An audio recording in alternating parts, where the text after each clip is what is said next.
hit the record on it. Oh, wait. It was great. I was talking to John, the bass player, and he has a new book, and it's a great book, and it sounded great, and he was a great guest. So, but they literally pitched it to me yesterday and said we have John at 12:30, my time, and I was like, oh, well, that's gonna make it a little tight, but it's Dire Straits. Well, So I've always been very fond of a little tight, Mitch. yeah, So let's yeah, do it. yeah. So yeah. So there we are. Here we go. On the three, two, one. We are speaking with the one and only Michael DeBars. Of course, you can hear him on Sirius XM, and of course, his band Detective has a new record store release coming. Well, the first Detective, it comes out on April 23rd, as we say here in Montreal. Bonjour, Michael. Comment allez-vous? How are you? Bonjour, bonjour, mon ami. Detective is from the past. Yes, Detective came out in 1977, which is 1977. 77. Many, many bands ago. Yeah, a long story. Now, I mean, I was going to talk to you about, Checkered Past and Silverhead and Michael DeBar's band and all that, but I do want to focus a little bit on Detective since it is the one that's finally coming out on vinyl for Record Store Day. Um, Talk to me about the making of this because you were signed to Swan Song, which of course is Led Zeppelin, Jimmy Page, the whole thing. How did you get noticed by the Led Zeppelin fans or bands or I had entourage? nude photographs made and sent them to Peter Grant. That's the way to do it. No, I'm kidding. I was in this band Silverhead, Yep. fantastic band in what, like 72. Right. And we were playing around town and we, started to really get a vibe going. And we were up in Birmingham and we did this club because we wanted to conquer the north of England as much as the south of England. It's really a civil war there, or at least it was pre-Beatle. Once Liverpool became the vibe, then England sort of coalesced. But we're in Birmingham in this club. There's 20 people in the club, and four of them were Led Zeppelin because Bonzo had a farm a couple of miles away from the club. Right. So they'd heard about Silverhead. They came to see us, and they loved what they saw. There's literally 20 people in there, and four of them. Let's have it. So it was really spectacular. We were really, really happy. We went over to his farm and we stayed there for a couple of days and went crazy. And that's how I sort of met him, Jimmy. And, I have the deepest respect for Led Zeppelin. It's an amazing vibe. So when they got their label together, and I left Silverhead, as it were, because I fell in love with Miss Pamela, who I'm with the band fame, and Yep. then I came to LA to live with her, and Zeppelin came over. It's a pretty crazy story, man, because she got a soap opera, went to New York. I went to live with this very interesting manager guy, very wealthy guy, terrific guy, let me live in his house in Benedict Canyon, and he got this guitar player, Michael Monarch. So I started to work with Michael. Michael knew Bobby Pickett and John Hyde, incredible bass band drummer, John. And we put a band together, went to SIR, the rehearsal studios, jamming, door opens, there was a holy choir, a heavenly choir. Light shone through the door as Jimmy Page walked into the rehearsal room and listened for 5 minutes and said, I have a label. Do you want to be on it? And that's exactly what happened. Wow. So it was sort of sight unseen. Just here you go. Well, it wasn't sight unseen. He could see. He Yeah. opened the door, he looked, and he listened. And all he took was 5 minutes. The thing about Jimmy Page is one of the many great things about him is that he knows instantaneously what's happening. If you do research, and I know you do because you're brilliant at what you do, if you look back and you look at the beginnings of Led Zeppelin, within 5 minutes they'd written, a, a song. Hang on, I'm getting constantly barraged by.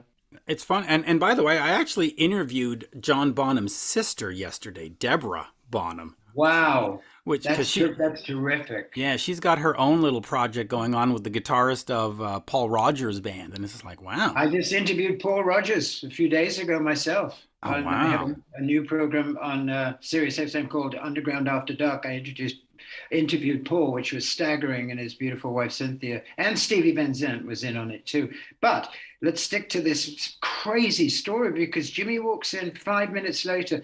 Now we had a lot of labels after us for a lot more money, but we were so in love with the magic, obviously, of Led Zeppelin, the power of that band, because that's what we were, big, powerful, bluesy, mid 70s rock and roll Yeah. band. And we thought Zeppelin. So we were as big a fans of them as anyone is. And fortunately, we got on the label and started a record, which took a year to make and cost $1 million. Wow. Are you still And paying that, the the recoup no, on? no, I'm not paying nothing. That's why, I've had 82,000 record deals, dude, and I owe them billions of dollars, I'm sure. But no, it took a long time to make for very many reasons. A lot of difficult and dark things happened with Led Zeppelin at that time, and we had to live that with them, through that with them, and a lot of sort of Jimmy couldn't make it, man, to come and produce because of Robert's son and so on and so forth. Very difficult times, but nevertheless, we did get it done. And we got it done twice. We recorded it once, didn't like it, did it again. I mean, Okay. that was the largesse of Led Zeppelin, Francais, there was so Yeah. much money there, and in those days too, the 70s. I mean, everything was colossal, gigantic, and big, and loads of dollar bills floating in the air of rock and roll. Now, with the upcoming re-release, is the album sort of? How can I? No, let me restructure. Let me restructure that. Is the album updated in any way, shape, or form? Have you gone in and touched it up and fixed some vocals or done some? No, I So would it's no. never fix a vocal. I would never fix a vocal. I would Okay. always sing it once. In all of the records I've ever made, I might go in and sing it again, Right. but I would But never go pop me in and go, why don't you go baby, baby, baby, woo, just before the solo? Try that. Michael, okay. try that. I'd rather fucking kill myself than go in and go, baby, baby, baby, woo. Was that any good? Is that better? That's no way to make a rock and roll record. No, but is You this know, new release remixed, remastered, retouched? I mean, remastered, okay. yes, of course, because of the technology that we have today. It's cleaner, it's sharper. The sound, anyway, was done by Andy Johns, Yeah. who, of course, was Glenn's younger brother. Glenn Johns, of course, from Get Back and the Beatles and so on.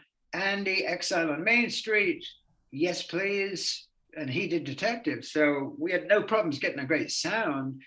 The problems we had was we couldn't get out of the jacuzzi because we were so stoned at the record plant. You of course end up recording this song "Ain't None of Your Business," Yeah. which Kiss demoed but never released. But you can find the demo on YouTube or on a bootleg and so on and so forth. Talk to me about that story and the band's sort of relationship with Kiss, because you go on, you open some shows for Kiss, or you open these Madison Square Garden shows. Was that a fun experience? And did you write the song for Kiss? Did they just hear it and say, "Hey, we're just going to steal that"? No, Talk they to me. didn't steal it. I love Gene and Paul to Of this course, day. of course. I mean, I think the Kiss is incredible. I think they did an incredible job. I mean, it goes way back before that. Me and Johnny Thunders are in the wings. We were headlining in New York at some club, I don't remember which. And Thunders is with me, and we're watching the band who was opening for us. And the band that was opening for us was Kiss. Right. And we're out of our minds on Angel Dust. It was very, very interesting evening with Johnny, who was a beautiful, sweet guy. God rest his soul. Yeah. Suddenly the drum started to rise up into the air. And you're thinking that's some great angel dust I'm having tonight. Are you feeling that, Johnny? I mean, is the drum kit like going up in the air? I mean, are we hallucinating at this point? And he goes, "No, man, that's real." It's like, and we became really good friends. I mean, I respect Gene and Paul so much for what they've done and who they've entertained and how they've done it. Politics, I'm not interested in talking to somebody about their politics. They can believe in whatever they believe in. This is America. Right. I mean, so that aside, I adore those two, and they were so generous to then Detective later. That was Silverhead years before, and when they became Colossus, they we did a couple of tours with them, and the infamous one, of course, was Madison Square Garden, where we walk out there, and there are 20,000 people in Gene and Paul makeup. So therefore there was no detective makeup. You know what I mean? I mean, it was shocking to look out there. And what I did was after every song, I would say something like, I want to rock and roll all night, party every day. And they all go, ah. And so from the dressing room, Gene and Paul thought we were going down like really, Like really. gangbusters. Yes, and then I would say Gene Simmons, they'll go, so it sounded in the wings like this. The audience was just going crazy and loving it. Well, we loved every second of it. They were great. The audiences were obviously huge Kiss fans, so it's hard to break through that wall. But we knocked a few bricks in that wall. Detective doesn't have a large discography. Let me just put it that way. Why was there not more? Drugs. Drugs. Simple as that. Just destroyed the band. As simple and as complicated as that, yes. In one word, narcotics. And you guys out there who still doing drugs, please, it sucks. It turns you into an idiot. It turns you into somebody that needs something, that needs. Do you really want to spend your life needing something? The only thing you need is love, the love of the people around you, and especially loving yourself. If you love yourself, you will be loved. Drugs suck, and they fucked us up. And there's nobody, I'm not blaming drugs. I'm blaming the fact that I had to get lost in that world, Right. in order to survive, as did, other members, which, that's their story. But mine was, I just was incapable of concentration on what was at hand and what needed to be done. And I do believe that they sabotaged, wittingly our career. But things happen for a reason, Right. and I believe that I learned so much from that. I got sober in 1981, so I've been Wow. sober over 40 years Wow. from drugs and alcohol, and I'm more stoned this morning than I was back in the 70s. Well, let me ask you about that because I once asked Alice Cooper this. I said, you were drunk, you had the cocaine, you did any regrets? And he went, no, I had to do it to get to where I Absolutely, am today. that's exactly right. And so He's you're in that. always right. He's a Christian man. Yep. He's a loving man. He's He's an brilliant. incredible artist. He has written some unbelievable songs and created some great bands. And I love him dearly. My wife and I were in Paris, and recently, and there he was playing it in front of a massive crowd. I mean, Right. Alice Cooper is glorious. But do you have so your point of view is exactly the same. I did the drugs. I've been sober since 81 and I wouldn't change a thing. Yeah, that's true. It's called karma, and you listen to these things or you don't. I mean, the vibe is, it is so corny. Hang on, I'm just turning this down. I'm constantly getting besieged here. So, It happens. It as I'm happens. sure you are. But anyway, so in terms of the drug thing, yeah, Alice is absolutely correct, and it's a chapter of your life. I mean, it is as important to know what not to do as it is to know what to do. Right. And I think that helped me an awful lot. I took a sabbatical, and then I got Murdoch, and I'm on telly on the MacGyver show trying to kill people, and killing a few, but not all of them. And then when I got sober, I felt clean, you know, from the dirt and the gutter of rock and roll. Yeah, and I've said this on the show before. I've never gotten into drugs, and I don't drink. It's not been my gig. I don't judge. It's not a religious thing. It's just not been my gig. So I'm always curious. How does one get sort of so caught into it? I mean, how did you sort of go from just having a joint in the back room to I got to get sober? Well, I think, my life has been excessive in every way.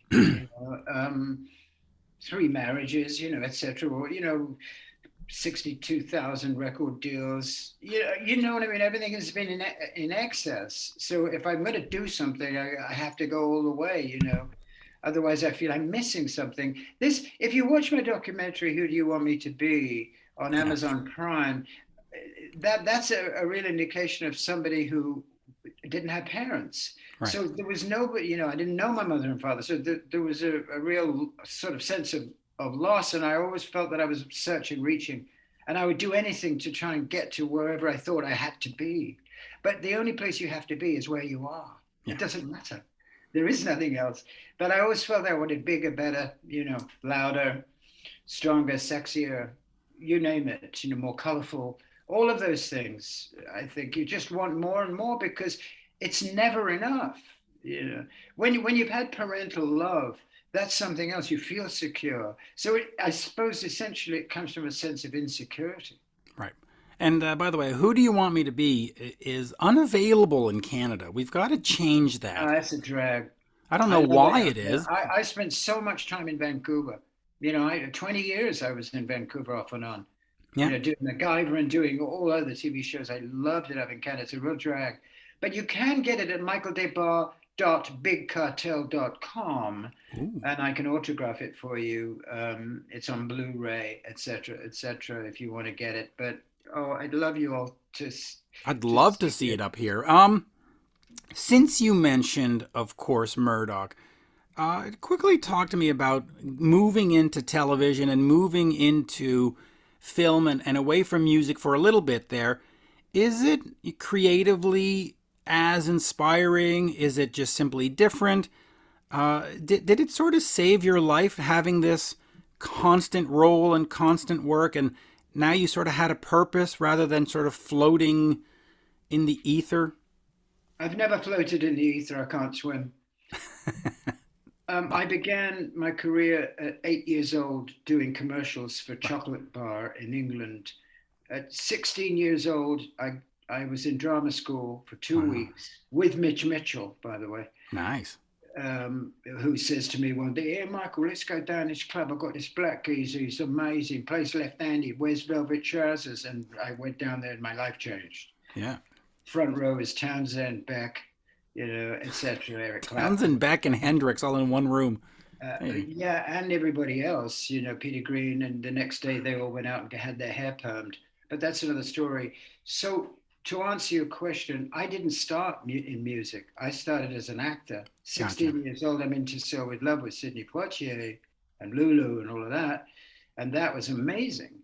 What it did, though, it made me able to go to any club or, we'd go in and we'd have the best table and all that because for that moment in time, those kids, they were stars. That movie was massive. We did it in 1966.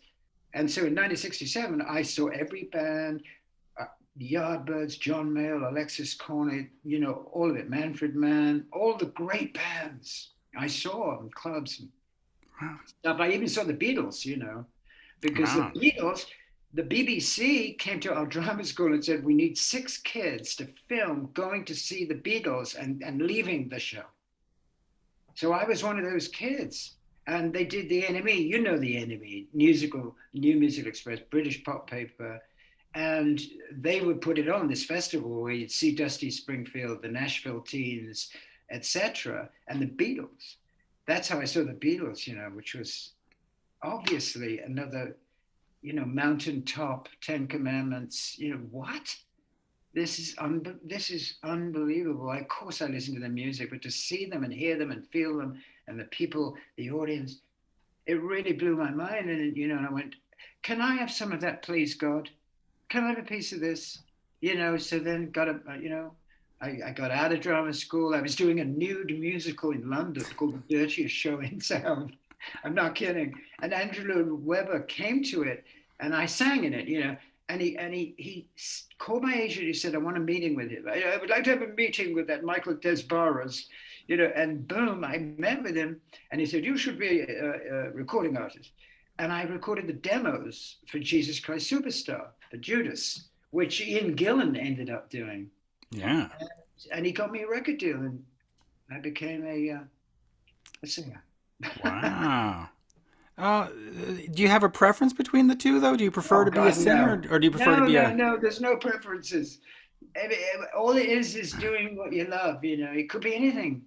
I'm on the radio now for 8 years. Every day. And Stevie Van Zandt is the most remarkable man. Has taught me so much, and I adore being on the radio. And every now and then I'll kill somebody on telly, or make a record. On Stevie's label, Wicked Cool Records.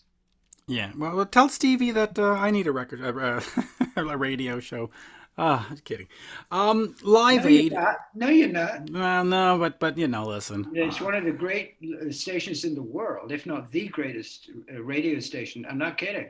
I mean, we play rock and soul music that nobody plays anymore. And that's what is a whole other discussion of where we are in terms of music. And where we are is rock and roll is in dinosaur danger, as I call it. But I do believe in the pandemic, all those kids learning how to play guitar. And, everybody really has nothing else to do. So in a couple of years, you're going to see rock and roll come back because of that, because guitar sales are 3 times what they were when they were available pre-pandemic. I'm gonna take you up on that real quick here because we always talk. Gene Simmons always says rock is dead, rock is dead, rock is dead. No, that's not I true. mean, that's first of all, it's That's not like saying true. Da Vinci is dead.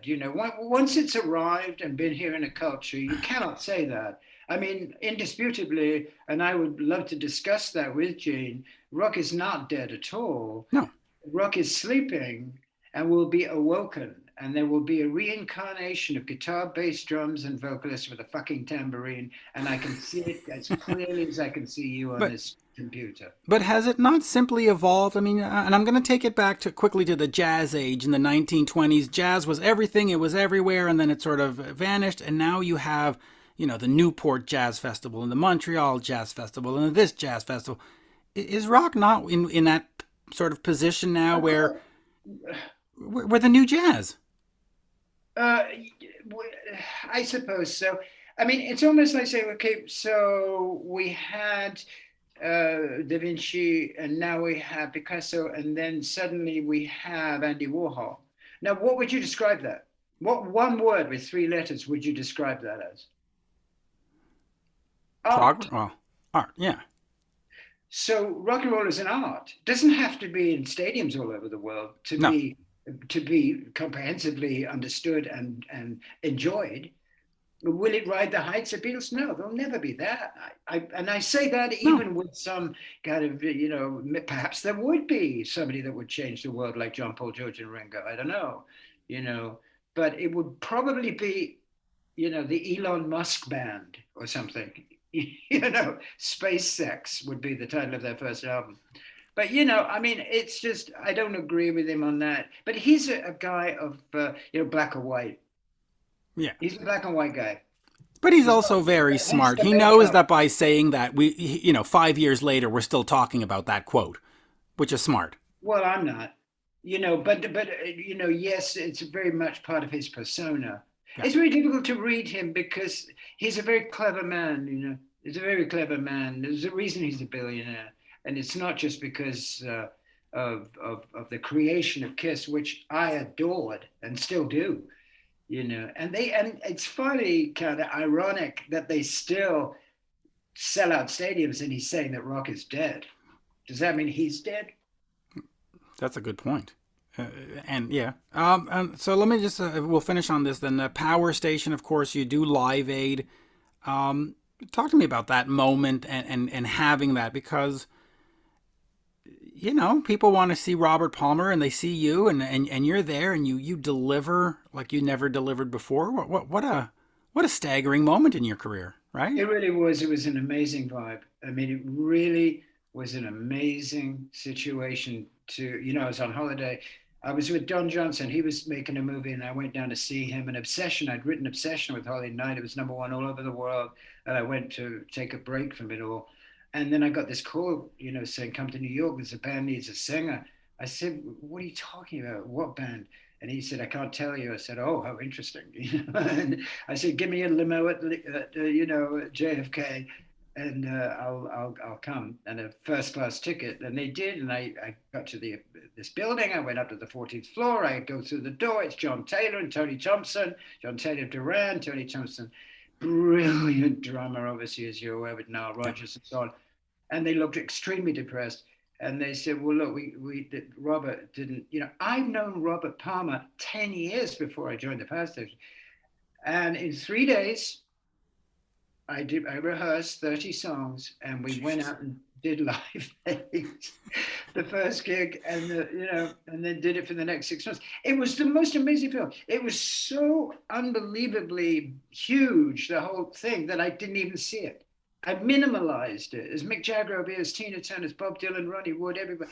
The whole royalty of rock and roll was backstage. And that night they all stayed in the same hotel. Can you imagine? Wow, what a Yeah. hotel And, that must and have been. And you Phil know, I Collins was there. I mean, come on. yeah, yeah. Well, Phil Collins is interesting because he did the Zeppelin thing, which Jimmy did not like, And Tony Thompson, our drummer, played with Zeppelin that evening. But the thing about it is fear is self-created, unless it's an animal running at you. But in a conscious level, I knew I could do it. I knew I could sing those songs. I'd known Robert Palmer for ages. He sings it kind of down here, Marvin Gaye kind of down here somewhere, and I'm way up. I'm up there with Stevie Marriott up there. So I just sang the way I sang, and it clicked. And after Live Aid, the audience then became familiar with yours truly, since 2 billion people saw it. Yep. If I'd I thought watched. about that, 2 billion people. I watched it live. Yeah, it was an amazing feeling, and it was a great day for me. It was one of the high points of my life, obviously, and it could have been the worst day of my life if I'd fallen off into the pit. Yep. That wouldn't have been good. I remember when it started in London or whatever, and I was like, I have to get up at 6 in the morning to watch this. Jesus Christ! Yeah, but you did, I bet. I did, and then Status Quo came on, and I went, "Who the are they? I've never heard of them because No, I I'm love them. Canadian, but I love That's them now. But I oh was yeah. Canadian. I was young. I didn't Well, know I them. knew them. I toured with them. We toured with them.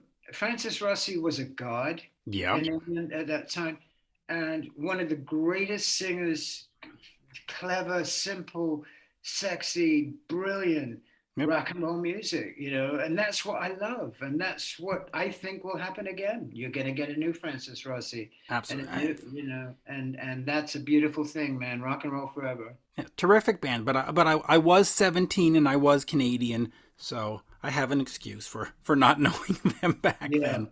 yeah.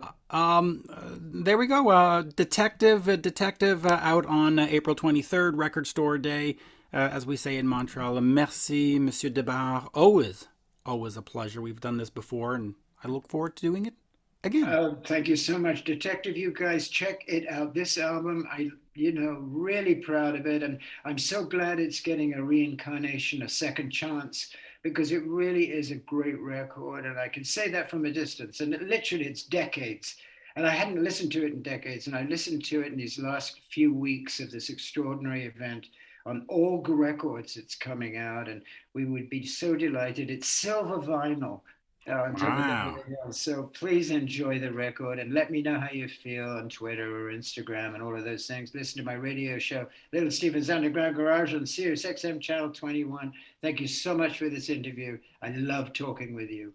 Cheers. Merci bien. Bye bye. Bye bye. Au There you go. revoir.